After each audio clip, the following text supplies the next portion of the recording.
ili kupata uhakika wake, msije mkamwadhibu au mkamhukumu mtu kwa kutojua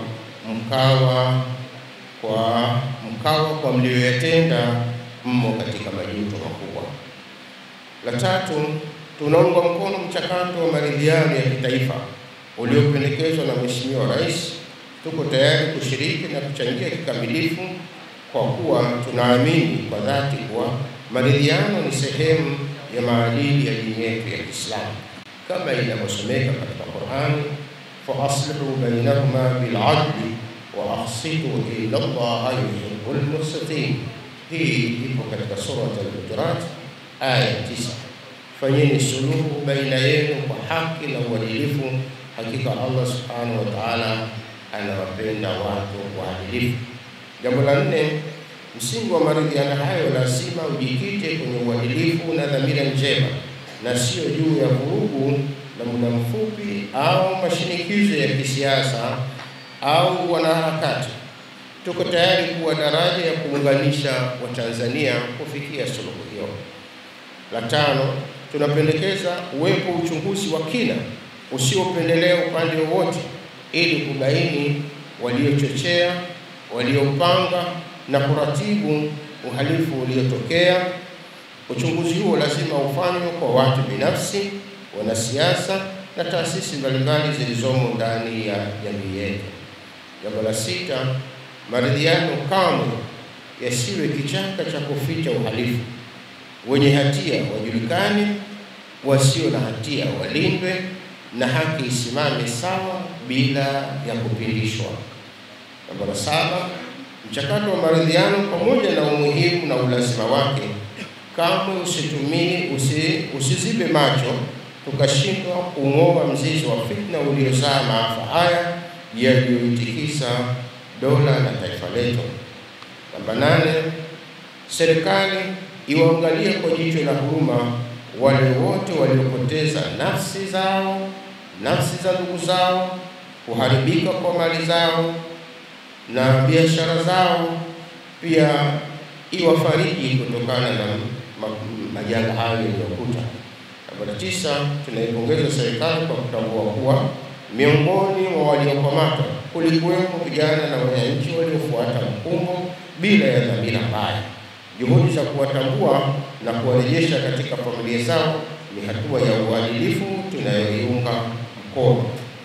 Namba 10, kwa kuwa dini zetu zote Tanzania zinapinga uhalifu, chuki, uharibifu wa mali na machafuko, inawapasa viongozi wote wa dini kuikanya jamii dhidi ya uovu huo, kuhimiza kusameheana na mshikamano baina yao, la sivyo nchi yetu haitopona jeraha hili baya lililotupata. Namba 11, tunataka Waislamu na Watanzania wote kwa jumla pale wanapolazimika kudai haki zao, iwe ni serikalini au popote pale katika nchi yetu, wadai haki hizo kwa kufuata taratibu na sheria tulizoziweka katika nchi yetu. Kufuata sheria na taratibu katika kudai haki kutahakikisha kwamba haki ya Watanzania wengine nazo hazivunjwi. Kwa 12, tunayaagiza madawati mbalimbali ya dini zetu yanayotuunganisha na wenzetu wa dini nyingine kufanya haraka kuratibu mkutano wa viongozi wakuu wa dini kwa lengo la kuinusuru nchi yetu na kuirejeshea amani yake. Tunao wajibu wa kuhakikisha kwamba tunaendelea kuishi kwa umoja na mshikamano. Tunawaomba wote katika kipindi hichi kuendelea kuwa watulivu, wenye subira kwa haya yaliyotokea. Namba 13, tunawaomba Watanzania wasikubali kuchochewa na mijadala inaendelea katika mitandao ya kijamii na majukwaa mengine yanayopandikiza chuki za kidini, kikabila, kikanda au ubaguzi wa aina yoyote. Namba 14, tunawaasa vijana wetu kuitumia siku ya tarehe 9 Disemba au tunawaasa vijana wetu kuitumia siku ya tarehe 9 Disemba kukaa nyumbani na wazazi wao, kuliombea taifa letu na kufanya ibada kama sehemu ya kudumisha amani na utulivu wa taifa letu. Pia tunawaasa wasishiriki katika mikusanyiko yoyote siku hiyo, kwani inaweza kuchochea fujo na vitendo vya uhalifu. Namba 15, tumebaini kuwepo kwa hila za kupandikiza katika jamii yetu, hila ya chuki, uhasama na majaribio ya kutuunganisha na kutugawa kwa misingi ya dini. Tunawaasa viongozi wetu wa dini wote popote pale walipo kuzikataa hila hizi na kuwaelimisha waumini wetu juu ya hatari zake kwa umoja na mshikamano wetu wa kitaifa.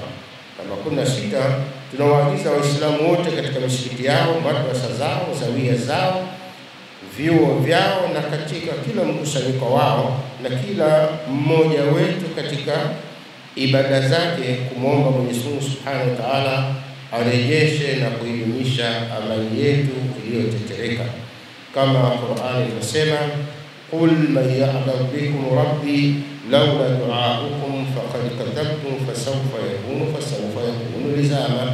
Hii utaipata katika sura Al-Furqan aya ya 77.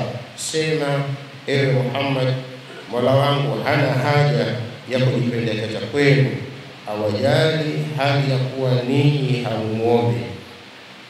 Namba 17, tunawanasi viongozi na Waislamu wote kuepuka kauli za matamshi ambayo yanachochea na kuhamasisha mpasuko katika jamii.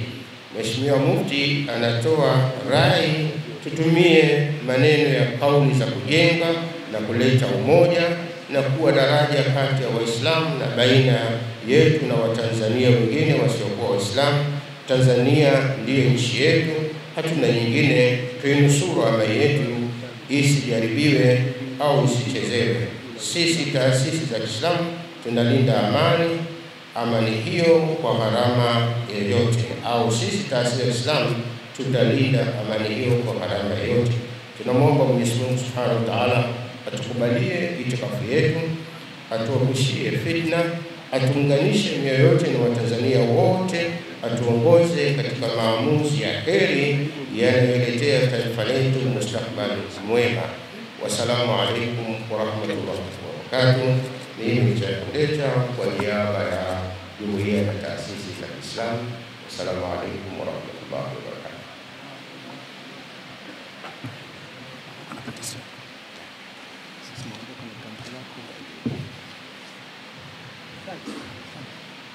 Wa alaikum salam wa rahmatullahi wa barakatuh. Tunashukuru sana Sheikh Ndecha kwa